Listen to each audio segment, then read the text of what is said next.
We'd like to start talking a little bit about the environment here in Brazil, specifically at this point, the market. You said recently that the market is a little dry of funds. And we have seen different Brazilian IPOs that were actually lower than expected, that raised less money than expected. Are you concerned about the state of the Brazilian market? Do you see the risk of a correction or a lower market, even a decline in Brazil?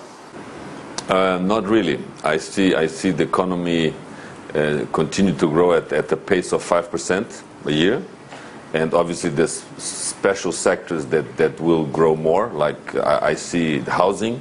There's a boom in the housing area. People are having mortgages, 20-year mortgages, so that's a big difference. In the commodity area, I mean, China is continued to buy. The price of iron ore is a great proof to it, because if you remember, beginning of the year, people were talking about 40%. Now the last prices are in excess of 90% of price correction. That alone adds in excess of $10 billion to Brazil's exports a year. So I really, and also the other commodities, see, soybeans, there's almost 20% plus production increase, corn, which is a surprise. Brazil is not a traditional corn producer. There's a corn also in excess of 20% increase. So I don't see, it's not, there may be some excesses in some small areas.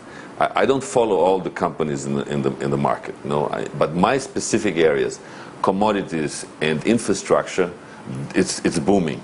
These are areas towards macro or exports, for instance, and the local demand is also growing exponentially. Mr. Meirelles, the central bank president, said that his challenge is to prevent the economy from overheating. Do you see that risk? Yes, because if you have bottlenecks, and Brazil has bottlenecks in logistics, infrastructure, he will have to work on it. And normally the tendency is to eventually increase rates a little bit. But I think that the growth rate of Brazil is so substantial that it won't damage Brazil's 5% plus growth rate. Higher interest rates are not gonna curb this growth? No, will not curb it. This is my view. You have a plan of investment of the order of $15 billion in a 3-year realm in your group. There are several other large infrastructure projects happening in the country right now, apart from your own. There are hydro plants, 2 million low-income houses. Isn't there a risk for prices and availability of resources actually weighing on the budgets of those projects and your costs?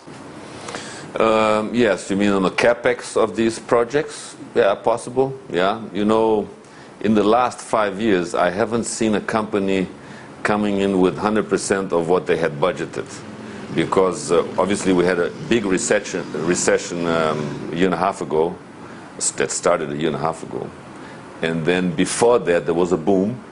So companies had it very difficult in really identifying their capex for the projects. So there has been overruns. And I think because of there's a lack of engineers, our group, we have an advantage because we hire from others and we pay better salaries than the average. But I think it's a bottleneck. So do you see a risk of overrun in your costs, in your projects, in this $15 billion projects you have? Yes. Minor, but I think the essence of our projects is that they are extremely low cost.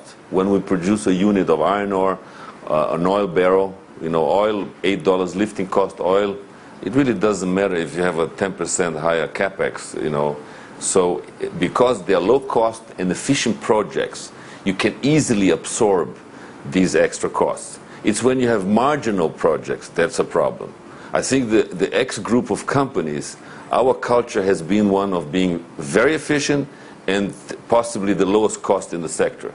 So, and your partners, you have several of your companies are traded, openly traded. The last one, OSX, it was the last IPO. You raised around $1.4 billion last month, but the stock came down deeply. There was a concern on environmental licenses towards that project. In this project specifically, I would like to go through the others as well, but do you have the approval for the area? Are you prepared, or in your budget, is it counted on that risk as well?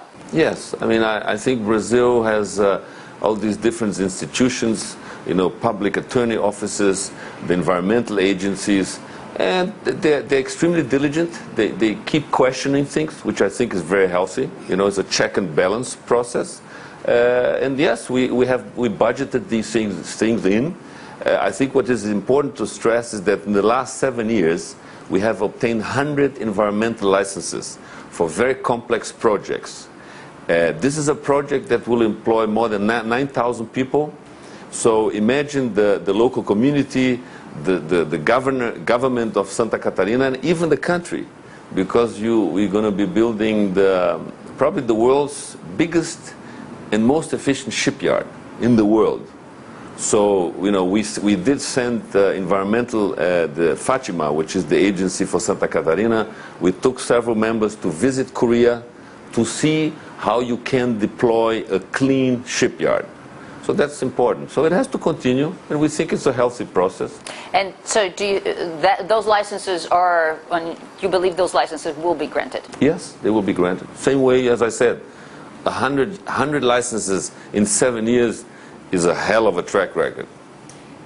Do you also, steel prices are also supposed to jump, so that's another possible price raise on your investments. Even being an ore producer yourself, how much of that raise is included in the costs of building a shipyard, for instance? Yeah, shipyard is very much cement and not really steel. Steel is really the units that we're going to be producing. But these costs, you know, if they're increased in steel plate, they will be passed on the daily rates that are handed over then to our clients. I mean, OGX in the case, or Petrobras, or whoever will lease equipment from OSX. So your construction projects, apart from the shipyard itself, there is the superport, and that the steel price is not a concern for you? No. As I said, you know, when economies are booming, prices always go up. It's very difficult for anybody to make a statement and say the prices won't increase. Important is that whatever you're producing is that you are a low-cost and efficient producer. So if you know that you're among the 20-25% lowest cost producer, whoever is in the 30, 40, 50 category will have higher prices than you. So, you know, these costs everybody has to pass on. So it's not only my problem, it's a problem of the world economy. But you're in the building process, so to speak, so you're not at the moment yet to pass on the costs. So you're ready to actually absorb those costs before you have your clients. Yes, we are. Foreign companies, locals, all have concerns about limitations, regulations, the cost of doing business in Brazil, operating in the country. What difficulties do you see in Brazil, and what do you think is necessary to change? Well, I think, for instance, these environmental aspects of technicalities, if it's a federal decision or local decisions, maybe the rules should be clearer. They are not, so there's always a dispute if it should be decided at the federal level or at the local level, which is exactly what's happening to us in Santa Catarina. So these things, you know, maybe with time you get better. But so far, you know, our projects, we have been executing on our projects. It's part of being in a democracy. It's part of maybe Brazil in the past not complying with very strict rules, because we have to be environmentally and socially correct. You see, we don't want to build a Brazil that was built where you have these big projects and then lots of favelas around. We don't want that. It has to be part since the beginning, when you conceive the project. The BNDES is very keen that you take care of this. So you have to look at it as a 360-degree approach. So if you do this, if you tackle projects under this umbrella, things happen, and you know, you get everybody's support. You get the federal bank support, because otherwise they